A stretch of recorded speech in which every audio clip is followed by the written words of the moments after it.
दोस्तों, इस वीडियो में बात करने वाले हैं निफ्टी, बैंक निफ्टी और फिन निफ्टी के बारे में कि आने वाले ट्रेडिंग सेशन में मार्केट यहाँ पर किस तरीके से कामकाज कर सकता है। बिकॉज अगर आपको ध्यान होगा तो आज आपकी निफ्टी की यहाँ पर एक्सपायरी थी और एज एक्सपेक्टेड कि हमने कल कहा था कि हाँ ये चीज़ एक्सपेक्टेड नहीं थी भाई। बिल्कुल हाँ, मैं आपको बता देता हूँ कि हमने क्या एक्सपेक्ट किया था या सारे एक्सपर्ट्स ने 100 में से जो है आपका, आप ये मान के चलिए कि 60% एक्सपर्ट का ये मानना था कि रेट कट होगा कितना आपका 0.25, या आप सीधा सीधा सिंपल मान के चलो, सिंपल मान के चलते हैं 25 बेसिस पॉइंट से जो है आपका रेट कट होगा। लेकिन हुआ कितना, 50 बेसिस पॉइंट से रेट कट हुआ। और साथ में इन्होंने ये भी कहा कि जो आने वाले अभी अगले क्वार्टर्स हैं उनमें हम 50 बेसिस पॉइंट का और रेट कट कर सकते हैं। देखना पड़ेगा कि उस टाइम पे इकोनॉमी कैसे ड्राइव कर रही है। तो ये थोड़ा सा सरप्राइजिंग था और यूएस मार्केट ने इसको सेलिब्रेट किया। लेकिन हुआ क्या एट द एंड वहां पर कि ऊपरी लेवल्स पे जो है मार्केट खूब अच्छा खासा भागा, उसके बाद थोड़ा प्रॉफिट बुकिंग आ गई। एग्जैक्टली डिड टू हमारे मार्केट ने उसको कॉपी किया है। निफ्टी ने अच्छी खासी गैप अप ओपनिंग दी, बैंक निफ्टी ने गैप अप ओपनिंग दी। गैप अप ओपनिंग देने के बाद और रैली आई मार्केट में, लेकिन बाद में क्या हुआ, थोड़ा प्रॉफिट बुकिंग हमको देखने को मिली। यूएस फ्यूचर्स देखोगे तो फिर से अगेन बुलिश हो चुके हैं, 400 पॉइंट की तेजी हमको दिखा रहे हैं। तो यानी कि आज शाम को यहाँ पर यूएस डाउ जोन्स हो गया या आपका नेस्डेक हो गया, ये अगेन यहाँ पर एक गैप अप ओपनिंग दे सकते हैं या फिर एक पॉजिटिव क्लोजिंग हमको दे सकते हैं। ये इंडिकेशन हमको यूएस फ्यूचर से देखने को मिल रहा है। लेकिन अभी चलते हैं हमारे मार्केट्स के चार्ट्स पे और पहले ये भी देख लेते हैं कि आज कौन से सेक्टर थे जो मार्केट में भाग रहे थे। तो यहाँ पर मैं अगर देखूं, let me show you guys.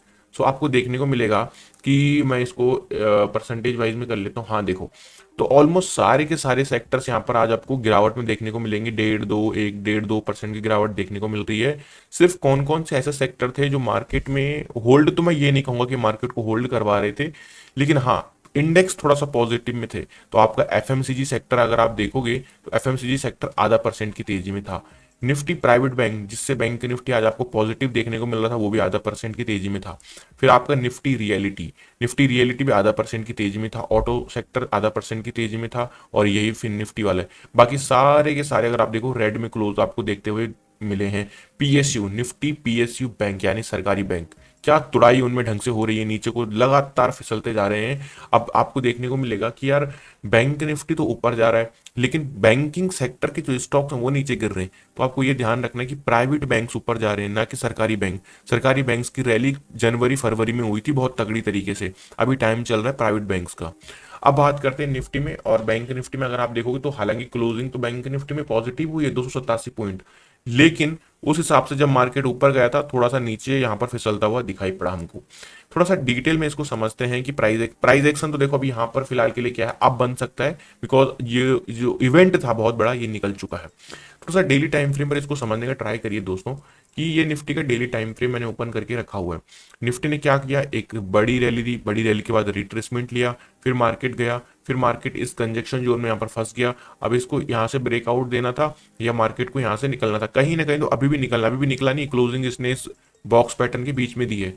So what we are expecting, अभी यहाँ पर क्लियरिटी देखो क्या है, सिंपल सी बात मैं आपको बताता हूँ। पिछले 8 सालों का या 10 सालों का हिस्ट्री रही है जब जब फेड ने रेट कट किया है मार्केट में गिरावट हुई है। लेकिन यहां पर ध्यान देना कि ये गिरावट सदा बाहर नहीं चलती, उसके बाद मार्केट में कुछ टाइम बाद तेजी आ जाती है। तो अगर हम उस हिस्ट्री को रिपीट करते हैं तो उसके अकॉर्डिंग मार्केट में यहां पर थोड़ा सा सेल ऑफ आ सकता है, इस चीज का ध्यान रखना। लेकिन ऐसा नहीं कि सब कुछ पोर्टफोलियो में निकाल दिया। जो आपके लॉन्ग टर्म वाले इन्वेस्टर्स को चिंतित रहने की जरूरत नहीं, जो स्विंग ट्रेडर है उनको थोड़ा सा यहाँ पर चिंता करने की जरूरत पड़ सकती है। तो हिस्ट्री ये कहती है कि जब भी फेड रेट कट करता है मार्केट में गिरावट आती है, लेकिन ज्यादा लंबे समय तक गिरावट नहीं, फिर मार्केट में एक रिकवरी आ जाती है ऊपर के लिए। तो ये अगर हम इस अकॉर्डिंग चलें, इसको ध्यान में रखते हुए चलें, तो फिर 15 मिनट के टाइम फ्रेम पर कुछ इंपॉर्टेंट लेवल्स हैं which I want to share with you.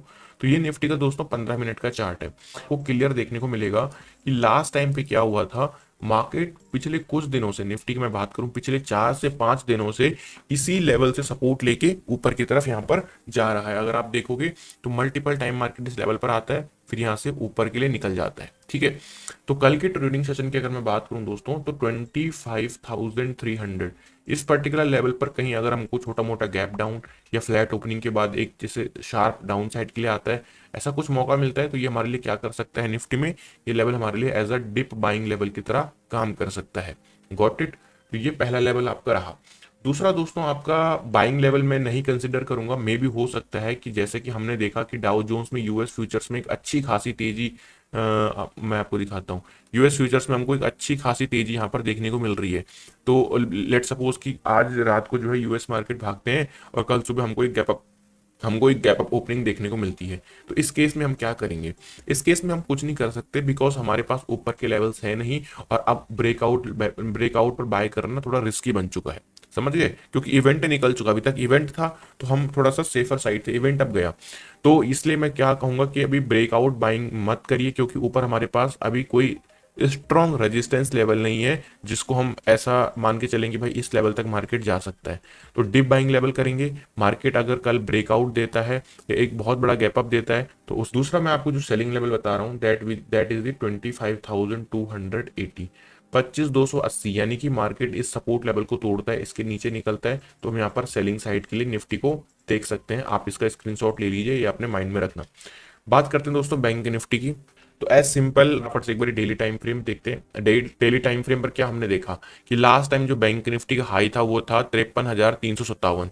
आज के दिन पे जो निफ्टी का हाई है वो है 53,353, यानी कि 4 पॉइंट है ना, 4 पॉइंट से, हाँ 4 पॉइंट से जो है ये अपना हाई लगाने से बचा है बैंक निफ्टी, बट इसने दस्तक दे दी है यहाँ पे। तो ये लेवल क्या आपको लगता है बाइंग के लिए सही है? मुझे नहीं लगता ये लेवल बाइंग के लिए सही होने वाला है, breakout level specially bank Nifty में। क्योंकि यार देखो, हमने कई बार देखा है जो रेजिस्टेंस होता है उसको रिस्पेक्ट देनी चाहिए, उसको इज्जत देनी चाहिए। हाँ, एक बारी के लिए अपने ब्रेकआउट तोड़ के ऊपर के लिए निकल जाए तब तो देखो हम बोल सकते हैं कि भाई चलो अब ये ब्रेकआउट देके ऊपर निकल गया, अब इसको बाय करेंगे।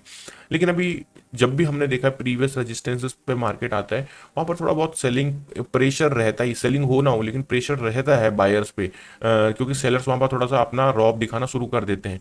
तो इस चीज को आप माइंड में ध्यान में रखिएगा। बात करते हैं छोटे टाइम फ्रेम पर, 15 मिनट के टाइम फ्रेम पर किस तरीके से हम ट्रेड करके चल सकते हैं बैंक निफ्टी में। तो ये रहा वो जो मैं आपको डेली टाइम फ्रेम पर दिखा रहा है। इसने भी एक रेंज बनाई है यहाँ पर, इस लेवल को आज होल्ड करने का बहुत स्ट्रांगली ट्राई किया है। लेवल है 52,900 का, ठीक है, 52,900। अब यहाँ पर देखिए 52,900 का जो लेवल है ये हमारे लिए क्या करने वाला है, as a dip buying level की तरह काम करने वाला है, बिकॉज आज इसने काफी हार्ड ट्राई किया है यहाँ पर सपोर्ट लेने का। तो 52,900 हमारे लिए एज अ बाइंग लेवल की तरह काम करने वाला है ऊपर की तरफ। Got it? अगर मार्केट हमें मौका देता है तो की मैं बात कर रहा हूँ। बाकी अगर आप कहोगे कि ब्रेकआउट बाइंग करनी है हमें, तो मैं कहूंगा कि भाई ब्रेकआउट बाइंग के लिए आपको वेट करने पड़ेगा 53,350। अगेन जैसा कि मैंने निफ्टी में समझाया आपको वैसे ही बैंक निफ्टी में समझा रहा हूँ, रिस्की है ब्रेकआउट पे बाइंग, रिस्की है, रिस्की थी और रिस्की आने वाले फ्यूचर में रहेगी। लेकिन अब बैंक निफ्टी बहुत एग्रेसिव मोड में दिखाई पड़ रहा है, प्राइवेट बैंक्स बहुत एग्रेसिव मोड में दिखाई पड़ रहे हैं, आईसीआईसी बैंक, एचडीएफसी बैंक, आपका ये बैंक जो है कोटक बैंक, थोड़ा सा ऐसा लग रहा है कि कुछ जोश आ गया है इनमें थोड़ा सा। और एनबीएफसीज तो ब्रेकआउट देता है 53,350 के ऊपर और मार्केट इस लेवल के ऊपर होल्ड करता है तो हमको एक अनदर फर्दर बाइंग देखने को मिल सकती है ऊपर के लिए। तो ये दो बाइंग लेवल रहे। सेलिंग लेवल की बात करता हूँ, 52,820, 52,820 के नीचे अगर दोस्तों बैंक निफ्टी निकलता हुआ दिखाई पड़ता है तो हमको यहाँ पर एक सेलिंग आती हुई दिखाई पड़ सकती है, जिसमें काफी अच्छा खासा स्पेस डाउन साइड के लिए मिल सकता है हमें। तो सेलर्स भी अब एक्टिव रहना यहाँ पर, अब बिल्कुल भूल मत जाना सेलिंग के बारे में। जब सेलिंग का मौका आ रहा है तो ऐसा मत करना कि बाइंग बाइंग करना और जब बाइंग थी मार्केट में तब तुम सेल किए जा रहे थे। तो इस चीज को ध्यान रखना। This is the breakdown level, selling level. तो ये रही बैंक निफ्टी की analysis. Talk about the fin Nifty. Fin Nifty में क्या करते हैं, एक बार वन डे के टाइम फ्रेम पर चलते हैं। अब इस महाशय ने क्या किया, इसने अपना ऑल टाइम हाई कल ही तोड़ दिया था और वहां से ऊपर में एक डोजी कैंडलस्टिक पैटर्न बनाई जिसको हम ग्रेव स्टोन डोजी कहते हैं। क्या बोलते हैं? ग्रेव स्टोन डोजी, पर कलर इसका हरा है। तो वही ना, क्लियरिटी नहीं दे रहा मार्केट कि मैं जाऊं किधर। आज तो देखो आपका ये भी क्लियर हो गया है, फेड वाला इशू भी निपट गया है। तो अब 2-3 दिन मेरे को लगता है मार्केट बताएगा हमें, 2 दिन में क्लियर कर देगा अपनी डायरेक्शन, फिर मैं आपको यहाँ पर बढ़िया से अपडेट कर दूंगा कि हाँ अब हम इस तरफ का स्विंग ट्रेड ले सकते हैं। बात करें दोस्तों अगर फिन निफ्टी की, तो 24,350, 24,350 as a dip buying level हमारे लिए काम करने वाला है। इस लेवल पर आप सचेत रहना। और जब तक मार्केट अब सॉरी जब तक मार्केट 24,600 के ऊपर नहीं निकलता तब तक हमको बाइंग के बारे में, ब्रेकआउट में नहीं सोचना। हाँ, इस तरीके से जो रिस्की ट्रेडर है वो प्लान कर सकते हैं, लेकिन मैं इस टाइप का ट्रेडिंग नहीं करता हूँ, या तो डिप बाइंग में या फिर ब्रेकआउट के बाद जब ब्रेकआउट के बाद मार्केट होल्ड कर लेता है तब इस तरीके से। सेलिंग लेवल की बात करता हूँ दोस्तों फिन निफ्टी में, तो वो होगा 24,300 के नीचे जब फिन निफ्टी निकलेगा, तो यानी कि इस पर्टिकुलर लेवल का अगर ब्रेकडाउन देता है फिन निफ्टी तो मैं यहाँ पर सेलिंग के लिए प्रेफर कर सकता हूँ। दोस्तों मैं वीडियो के बीच में बोलना भूल गया था कि वीडियो अच्छी लगी तो वीडियो को लाइक करना, चैनल को सब्सक्राइब करना, पहली बार आया तो बेल आइकन भी प्रेस कर देना ताकि आपको हर वीडियो की नोटिफिकेशन मिल सके, इसलिए मैं वीडियो के एंड में बोल देता हूँ। और आई होप कि आपने ये पहले ही कर दिया होगा, नहीं किया तो आप अभी कर सकते हो। Thank you so much for watching.